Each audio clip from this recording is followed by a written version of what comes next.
A new class of astronaut candidates highlighting the next era of space communications and a new X-ray satellite mission. A few of the stories to tell you about this week at NASA. On December 6th, we introduced the agency's newest class of astronaut candidates during a ceremony at Ellington Field near our Johnson Space Center in Houston. The 10 new candidates were selected from more than 12,000 applicants. Next month, they will begin a 2-year training program.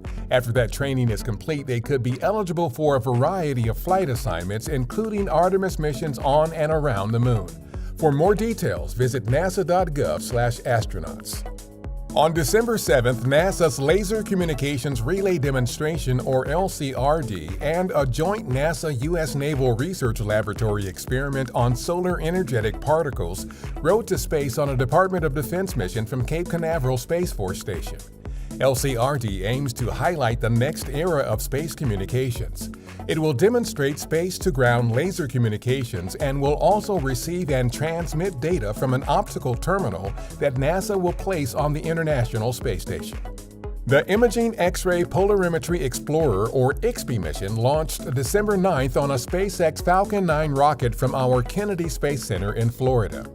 IXPE, a collaboration between NASA and the Italian Space Agency, is the first satellite dedicated to measuring the polarization of X-rays from a variety of cosmic sources, such as black holes and neutron stars. The mission could help scientists answer fundamental questions about extremely complex environments in space where gravitational, electric, and magnetic fields are at their limits. The NASA family is mourning the passing of Mark Geyer. Following a cancer diagnosis earlier this year, Geyer moved from his position as Center Director of the Johnson Space Center to a new role as Senior Advisor to Associate Administrator Bob Cabana. In a statement on Geyer's passing, Administrator Bill Nelson called Geyer a giant for human spaceflight who believed we should constantly venture farther into the cosmos for the benefit of humanity. On December 7th, NASA Administrator Bill Nelson and Deputy Administrator Pam Melroy visited our Stennis Space Center in South Mississippi. Stennis, the nation's premier rocket propulsion test facility, is where next-generation engines and other hardware for our Space Launch System, or SLS moon rocket, are being tested.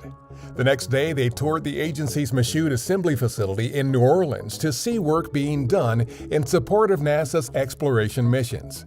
Michoud, the agency's rocket factory, builds components for the SLS and the Orion spacecraft that will return humans to the Moon.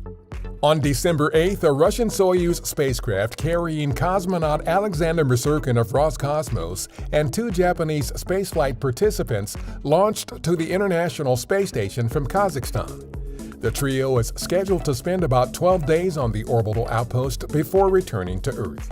That's what's up this week at NASA.